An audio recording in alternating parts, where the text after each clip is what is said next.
Bonjour, nous allons continuer le cours sur les cycles avec le deuxième type de cycle intéressant en thermodynamique qui sont les cycles moteurs. Et ce cours sur les cycles moteurs sera partagé en deux chapitres. Celui-ci, chapitre 6, qui portera sur les cycles à vapeur. Et au cours du chapitre 7, nous étudierons les cycles moteurs à combustion interne et les turbines à gaz. Alors, pour l'étude de ces cycles moteurs, nous allons repartir également de la base. Et la base, ici, comme pour le cas de la pompe à chaleur, c'est le cycle de Carnot, le cycle idéal. Alors, comme pour le cas de la pompe à chaleur, on retrouve sur le cycle de Carnot deux isothermes, ici à la température chaude et la température froide, et deux isentropes, ici à l'entropie maximum et ici à l'entropie minimum. La différence majeure par rapport à la pompe à chaleur, c'est le sens de circulation du cycle. Dans le cas de la pompe à chaleur, on fonctionnait dans le sens inverse des aiguilles de montre. Dans le cas du cycle moteur, on parcourt le cycle dans le sens des aiguilles d'une montre. Et donc, la deuxième différence fondamentale entre ce cycle et le cycle pompe à chaleur, c'est son objectif. Dans le cas d'un cycle moteur, évidemment, l'objectif du cycle, c'est de produire du travail. Et pour produire ce travail, on va prélever de la chaleur à une source chaude et on va rejeter la chaleur dans une source froide. Donc prélever la chaleur à haute température et la rejeter à température plus faible. Pour tous les cycles moteurs que nous allons voir par la suite, évidemment, on respecte le second principe, et donc le second principe selon Carnot, qui dit que le rendement d'une machine, d'un moteur quelconque qui fonctionne entre deux sources, sous-entendu source chaude et source froide, va toujours être plus faible que le rendement du cycle réversible idéal qui est effectué entre les deux mêmes sources. Et donc le rendement du moteur idéal, vous le connaissez, c'est le rendement de Carnot qui dépend des températures chaudes et des températures froides avec lesquelles le cycle échange. Alors dans les différents moteurs qu'on va étudier par la suite, ce qu'il est intéressant de voir, c'est qu'on va chercher le plus possible à se rapprocher dans le diagramme TS du cycle de Carnot théorique. Et donc, quel que soit le cycle qu'on va pouvoir effectuer, on va pouvoir le représenter sous une forme quelconque. Ici, c'est une forme un peu d'œuf, mais ce n'est pas forcément toujours le cas, c'est même rarement le cas. Mais on peut toujours le représenter d'une façon ou d'une autre dans un diagramme TS. Et ce qu'on verra, c'est que plus dans le diagramme TS, le cycle va se rapprocher de la forme d'un cycle de Carnot, plus son rendement va être important, puisqu'on va remplir plus ou moins le cycle de Carnot qui est idéal dans ce cas-là. Alors le rendement du cycle de Carnot, on l'a déjà vu dans le cours sur le second principe. Donc un petit rappel très rapide. Donc le rendement du cycle de Carnot, le rendement de Carnot, le rendement idéal d'un cycle moteur va être celui donc du cycle qui est composé de deux isothermes et de deux isentropes. Donc deux isothermes 1, 2 et 3, 4 et deux isentropes 4, 1 et 2, 3. Donc on l'a déjà fait, vous savez largement comment à partir du second principe on peut exprimer les quantités de chaleur QC échangées avec la source chaude entre 1 et 2 et la quantité QF échangée avec la source froide entre 3 et 4, et ceci à partir donc du second principe en fonction de la variation d'entropie delta S de 1 à 2 qui est au signe près égale à celle entre 3 et 4. Vous savez également comment exprimer à partir du premier principe, cette fois-ci, premier principe appliqué à un cycle global parcouru en entier, donc par exemple entre le point 1 et le point 1. Donc sur un cycle entier, on peut exprimer les différentes énergies qui ont été échangées par le cycle sur donc, son parcours, et donc comment isoler le travail total net échangées par un cycle en fonction des quantités de chaleur échangées avec la source chaude et celles échangées avec la source froide. Et ceci, si on utilise les expressions développées juste avant, on peut les exprimer en fonction de delta S, toujours le même entre 1 et 2, qui est égal au signe près à celui entre 3 et 4. Ce qu'il est important de retenir ici, c'est l'expression du rendement d'un moteur, du moteur de Carnot. Donc un moteur en général est défini au niveau du rendement comme la quantité d'énergie utile sur la quantité d'énergie payée, hein, comme pour tous les cycles.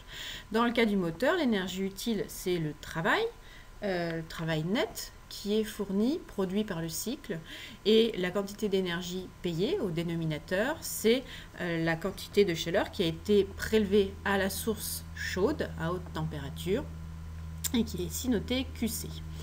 Et donc, cette expression-là, on va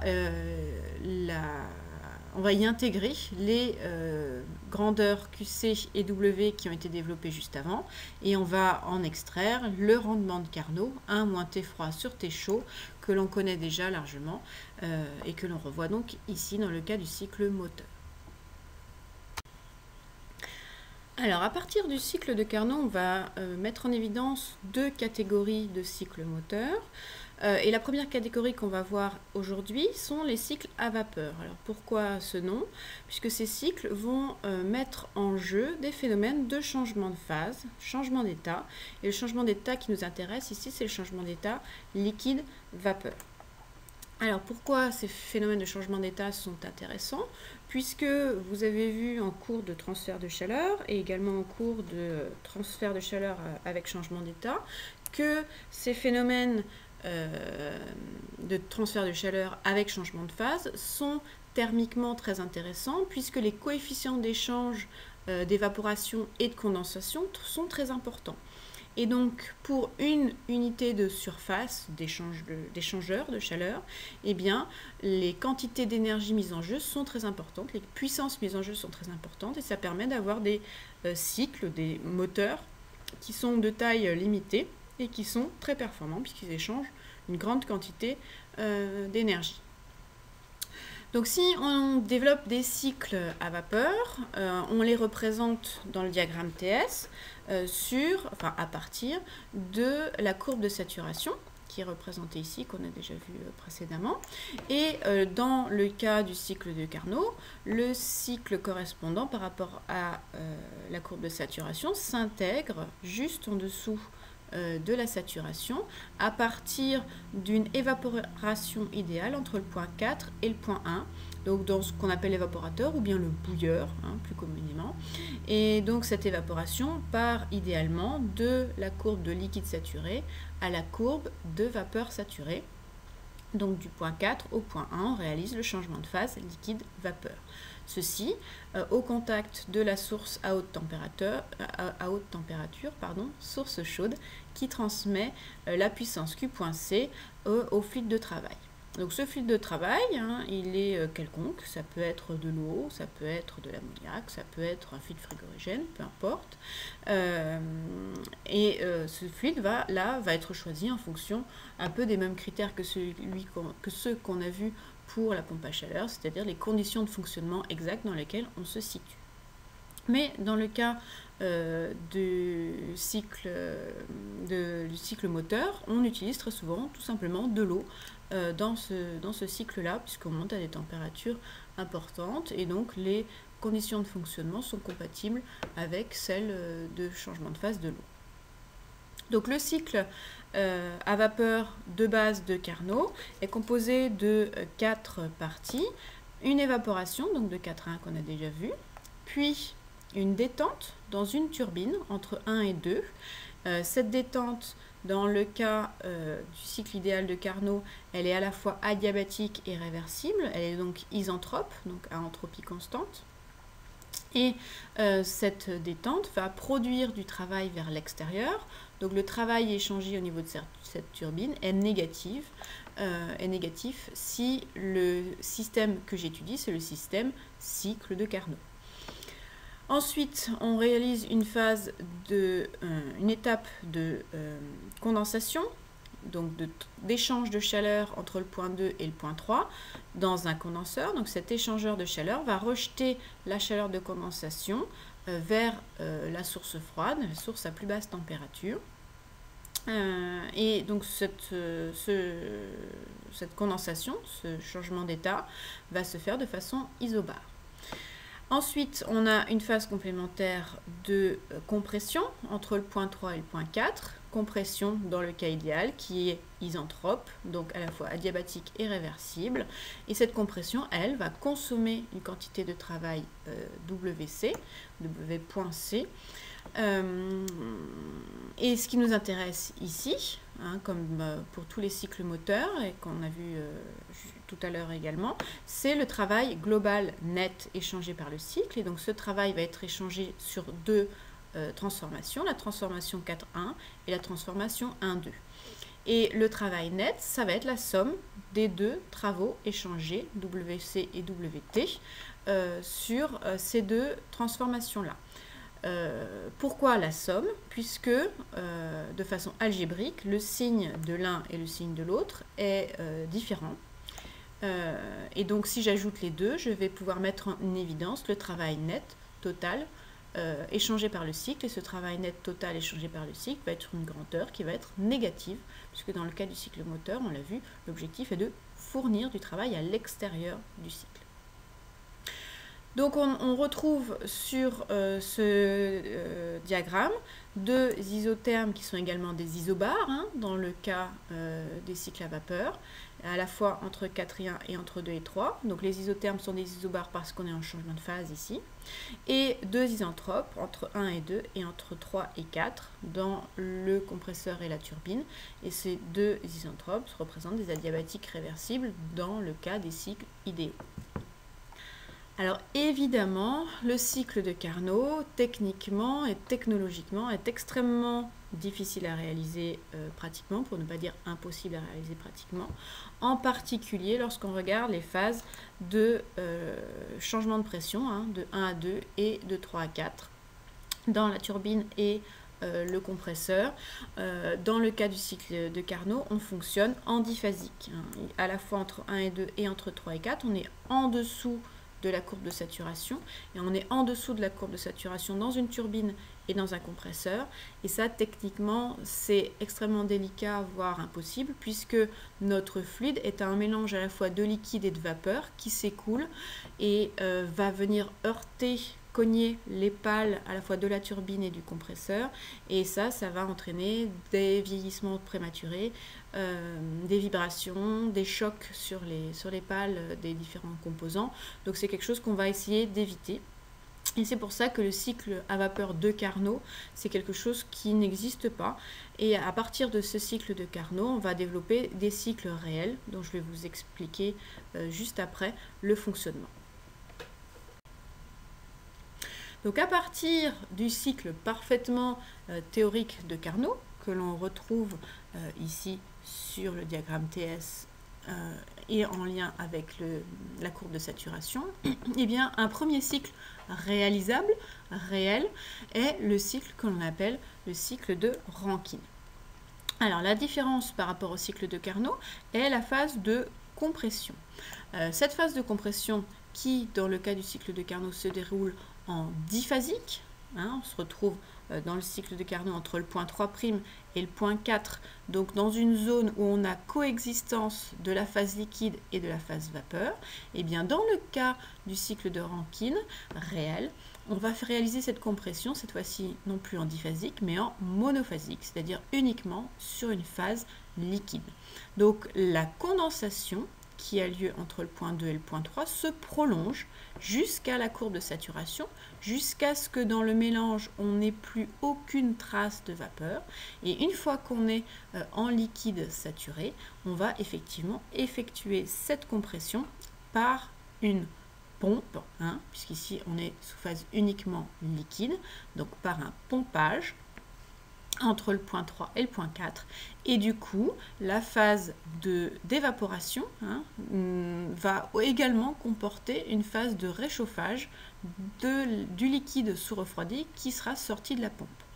Dans le cas du cycle de Carnot, on a uniquement la phase d'évaporation entre le point 4' et le point 1, donc uniquement le changement de phase. Dans le cas du cycle de Rankine, on passe du point 4 au point 4', puis du point 4' au point 1. Tout ça dans le même échangeur, hein, ici, c'est la quantité Q.C qui va permettre de passer du point 4 au point 1. Et donc on a d'abord un dessous-refroidissement, donc un chauffage de la phase liquide, jusqu'à la température de saturation à la pression à laquelle on se trouve. Et une fois qu'on a atteint la température de saturation, eh bien on effectue la phase de changement de phase, d'évaporation du point 4' au point 1, comme le cycle de Carnot idéal. Donc par rapport au cycle théorique de Carnot, on a une condensation qui est plus large, entre guillemets, hein, qui va jusqu'à la phase liquide pure, une compression sous forme liquide, et ici on part du liquide saturé et on arrive en phase liquide sous-refroidi, et ensuite on a une phase de sous-refroidissement et d'évaporation dans l'évaporateur, hein. Ici on appelle quand même évaporateur même s'il y a les deux phases à l'intérieur, avant que la phase de turbinage et de production de travail soit présente. Donc les différentes phases que l'on retrouve dans le cycle de Rankine sont une condensation isotherme et isobare, hein. On se retrouve dans un échangeur de chaleur ici, hein, et on a vu qu'en thermo, souvent on négligeait les pertes de charge dans les échangeurs de chaleur. Donc cette phase d'échange de chaleur dans le condenseur est à la fois isotherme, puisqu'on a un changement de phase, et isobare, puisqu'on a un changement de phase et qu'on néglige les pertes de charge. Puis une phase de compression entre le point 3 et le point 4 dans la pompe. Et dans le cas du cycle de Rankine idéal, cette compression est adiabatique et réversible, donc isentrope. Puis une phase de chauffage qui va du point 4 au point 1. Et cette phase de chauffage a lieu dans un échangeur de chaleur qui apporte de la chaleur au fluide qui parcourt le cycle. Et cette phase est également isobare. On est encore dans un échangeur de chaleur et donc on est à la même pression partout. Puis on retrouve la phase de détente du point 1 au point 2 et cette détente produit du travail grâce à la turbine. Donc cette phase de détente est à la fois adiabatique et réversible, donc isentrope. Alors pourquoi est-ce qu'on suppose qu'on est adiabatique dans la pompe et dans la turbine? Eh bien parce qu'on est dans des cas idéaux. Et effectivement, dans la vraie vie, on a vu que c'était très difficile d'avoir des compressions et des détentes qui soient effectivement adiabatiques. Donc on introduira à ce niveau-là la notion de rendement isentropique, hein, qu'on a déjà vu précédemment. Dans le cas du cycle de Rankine, on retrouve la notion du rendement du moteur. Et le rendement du moteur, c'est le travail net sur la quantité de chaleur échangée avec la source chaude, exprimé soit en énergie, ici, W sur Q, soit en puissance, W point sur Q point. Donc le Q point, c'est la quantité de puissance, enfin c'est la puissance échangée au niveau de l'évaporateur, et le Q, c'est sur une période donnée, l'énergie chaleur échangée au niveau de cet évaporateur. Et bien sûr, au niveau des valeurs, le rendement, même dans le cas d'un cycle théorique de Rankine, est toujours inférieur au rendement de Carnot du cycle qui travaillerait dans les mêmes conditions, c'est-à-dire avec les mêmes sources chaudes et froides. À partir de ce niveau du cours, vous pouvez d'ores et déjà réaliser la première application, l'application 1, avec un raisonnement sur un cycle de Rankine idéal, donc tel qu'on vient de le voir juste avant, qui va fonctionner cette fois-ci avec de l'eau qui circule dans ce cycle de Rankine-là.